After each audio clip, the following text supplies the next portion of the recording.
अल्हम्दुलिल्लाह रब्बिल आलमीन वस्सलातु वस्सलाम अला सय्यिदिल मुरसलीन। आज हम बड़े शॉर्ट सा मैसेज होगा। आज का जो मैसेज है मेरा या बयान है बहुत शॉर्ट सा है और आज हम देखेंगे बाइबल में बुत खुदा, बाइबल का जो हकीकी खुदा है। ये जो इनकी तोताराट होती है ना ईसाइयों की कि जी जिंदा खुदा जिंदा खुदा जिंदा खुदा, बाइबल जो है वो जिंदा खुदा बताती है, ये सिर्फ तोताराट होती है। हकायक इसके बिल्कुल बरअक्स है। उसको कहां से देखेंगे? इसको हम देखेंगे प्रोटेस्टेंट बाइबल 1959 की। ये बाइबल ये 1959 की तसनीफ शुदा है, 1959 का ये एडिशन है। तो पाकिस्तान बाइबल सोसाइटी नारकली लाहौर वालों ने इसको छापा है। इसमें पैदाइश की किताब अगर आप देखें, इसका 28 बाब और इसकी 22 आयत। ये पत्थर जो मैंने सतून सा खड़ा किया है, खुदा होगा। ये आगे जो है खुदा होगा और इसमें जो है वो स्पेस है। क्या है? स्पेस है। और जो कुछ तू मुझे दे उसका 10वां हिस्सा जरूर ही तुझे दिया करूंगा। ये है इस बाइबल में। कौन सी बाइबल है ये प्रोटेस्टेंट की है, 1959 का एडिशन। अब मैं ढूंढ रहा था ये बाइबल में जो अब हर एडिशन में मैंने पिछले बयानात में ये बात की थी कि बाइबल के हर नए एडिशन में चेंजिंग होती है। हर नए एडिशन में चेंजिंग होती है, अल्फाज की चेंजिंग नहीं, ये तर्जमे की या सिंप्लीफाई करने की वो मामला नहीं है। क्योंकि वो मामला ऐसा होता है कि वो हर किताब में होती है वो चेंजिंग सिंप्लीफाई करने के लिए, क्योंकि जबान के उतार चढ़ाव से, जमाने के उतार चढ़ाव से जबान में फर्क पड़ता है।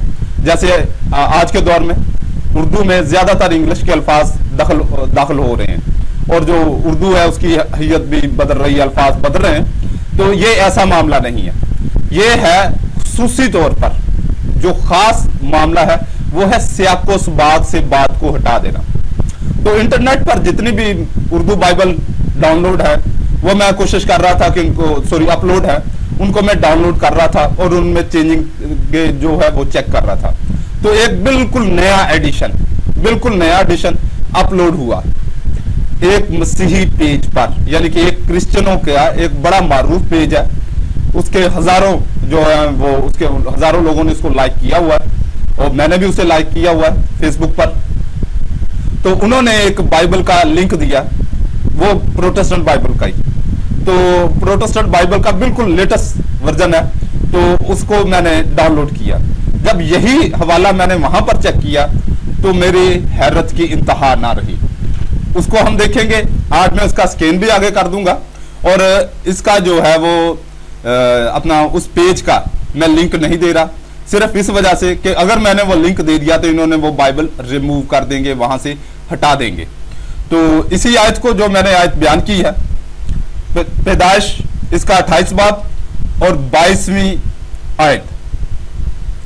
और ये पत्थर जिसे मैंने सतून के तौर पर खड़ा किया है, खुदावंद खुदा होगा। और आए खुदा जो कुछ तू मुझे देगा मैं उसका 10वां हिस्सा तुझे दूंगा। ये है बाइबल के खुदा की असल हकीकत। और जब मैं क्रिश्चियन था तो तब की बात है कि तब ऐसे मामला मेरे सामने बाइबल में आते रहे। मैं हवाला जात दे रहा हूं, तो ये हवाला जात भी अगर कोई चेक करना चाहे तो बखुशी चेक कर सकता है कि पैदाइश इसका बाब 31 आयत 10 ता 13, पैदाइश बाब 31 आयत 45, सैमुअल अव्वल बाब 7 आयत 12 और सैमुअल दोम बाब 18 आयत 18 में ये इसी पत्थर खुदा का खुसूसी तौर पर जिक्र है। कैसे खुसूसी तौर पर जिक्र है? मैं खुद उस वक्त मुस्तरब हो जाता था कि यार ये क्या मामला है कि हर जगह पर ये पत्थर का बहुत ज्यादा अमल दखल है। तो अब जाके ये इस बाइबल से, पहले जो मैं हवाला देता रहा हूं पुरानी बाइबल का, ये 1959 के वर्जन का, तो उसमें यह है कि उसमें गैप है, स्पेस है, तो इसलिए वो ज्यादा दलील बनती नहीं थी। तो मेरी कोशिश होती है कि कोई ऐसी ठोस दलील जिसका इनकार नामुमकिन हो। तो अब अल्हम्दुलिल्लाह मेरे पास ये ठोस दलील है कि बाइबल का खुदा, जो बाइबल का खुदा है वो जिंदा खुदा नहीं बल्कि एक पत्थर है जिसको खुदा कह दिया गया।